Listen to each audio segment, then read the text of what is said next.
Hello viewers, welcome to my channel. আজকে আমি কোনো রেসিপি নিয়ে আসিনি। আজকে এসেছি ধনিয়া পাতা কীভাবে দীর্ঘদিন সংরক্ষণ করা যায় সেই টিপস অ্যান্ড ট্রিক্স নিয়ে।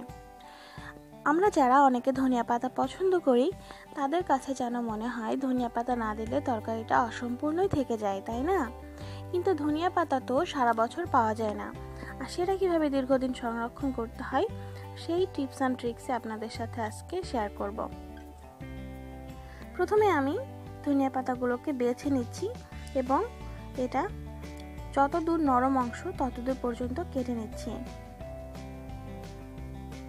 নরম অংশ পর্যন্ত কেটে নেওয়ার পরে এটাকে খুব ভালোভাবে ধুয়ে নিতে হবে।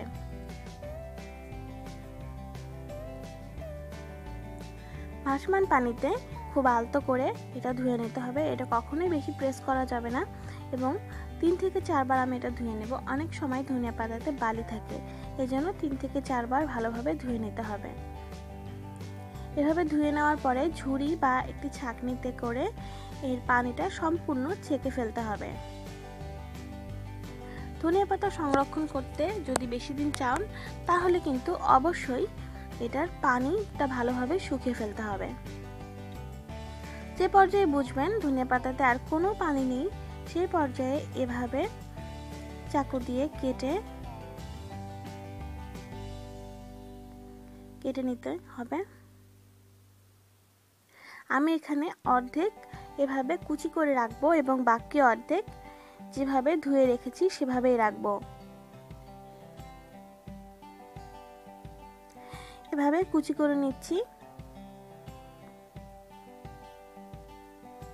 এবার যেগুলো কুচি করে নিয়েছি সেগুলো একটি এয়ারটাইট বক্সে রেখে দিতে হবে। বক্সের মধ্যে যেন কোনো পানি না থাকে। ধনিয়া পাতা অথবা যে বক্সে রাখবেন তাতে যদি পানি থাকে তাহলে কিন্তু সেটা খুব তাড়াতাড়ি নষ্ট হয়ে যায়। এভাবে আমি রেখে দিলাম। এবার এটাকে ফ্রিজে রাখতে হবে, ডিপ ফ্রিজে।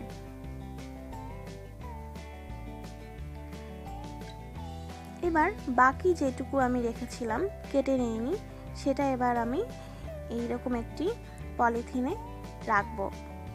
অবশ্যই চেষ্টা করবেন নতুন পলিথিন নেওয়ার জন্য। এবার এটাতে ঠিক যতটুকু পরিমাণ আমার একটা তরকারি রান্নার জন্য লাগবে আমি ঠিক ততটুকু পরিমাণ করে একটি পলিথিনে রেখে দেব। কারণ এটা বের করে আবার যতটুকু লাগবে নিয়ে আবার রেখে দিলে কিন্তু এটা তাড়াতাড়ি নষ্ট হয়ে যায়। এটা মুখটা যখন বাঁধবো খেয়াল রাখবেন যাতে এর মধ্যে কোনো বাতাস ঢুকতে বা বের হতে না পারে। খুব টাইট করে এটা এভাবে এঁটে দিতে হবে।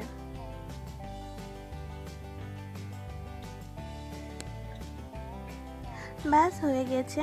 এবার এই সবগুলো আমি এখন যেটা কন্টেনারে ভরে রেখেছি এবং পলিথিন ব্যাগে রেখেছি এই সবগুলো এখন আমি ডিপ ফ্রিজে রাখবো এবং ডিপ ফ্রিজে রাখার পরে সেগুলো কি অবস্থায় আছে সেটাও আমি দেখাবো। আপনারা চাইলে যেগুলো কুচি করে রেখেছি সেটাও কিন্তু শুকিয়ে রাখতে পারেন। এটা রোদে শুকিয়ে যদি রাখেন তাহলে কিন্তু সারা বছর সংরক্ষণ করা যায়। কিন্তু এভাবে রাখলে কিন্তু আমার কাছে যেটা মনে হয় স্মেলটা সেরকম আর থাকে না। এই কারণে আমার কাছে এই পদ্ধতিটাই বেটার মনে হয়। এরপরে দেখুন ফ্রিজ থেকে বের করার পরে আমি এটা দেখাচ্ছি। এটা রং এবং স্বাদ ঠিক একই রকমই থাকবে।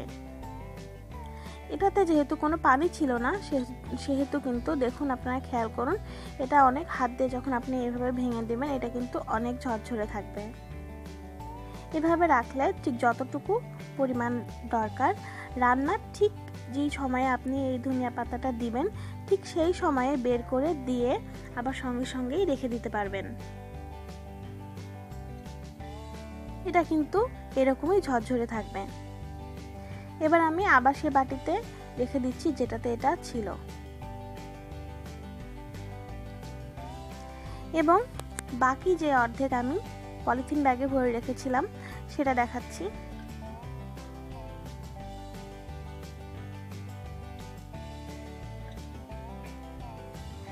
দেখুন এইটারও কিন্তু সেই রংটা একই রকম আছে এবং এর টেস্টটাও কিন্তু একই রকমই থাকবে।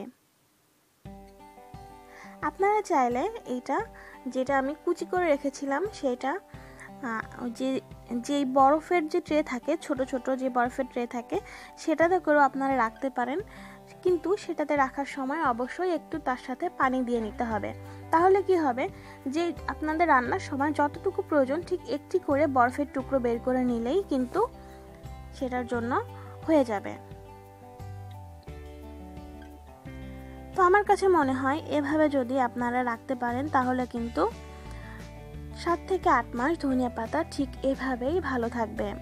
আর যদি আরও বেশি রাখতে চান 1 বছর, তাহলে কিন্তু অবশ্যই রোদে শুকিয়ে রাখতে হবে। তবে আমার কাছে এই পদ্ধতিটাই বেটার লাগে। আশা করছি ভিউয়ার্স আপনাদের কারো না কারো এই ভিডিও থেকে উপকার হবে, আর তাহলেই আমার সার্থকতা। অনেক ধন্যবাদ ভিউয়ার্স ভিডিওটি দেখার জন্য। ভালো থাকবেন, সুস্থ থাকবেন। বাই।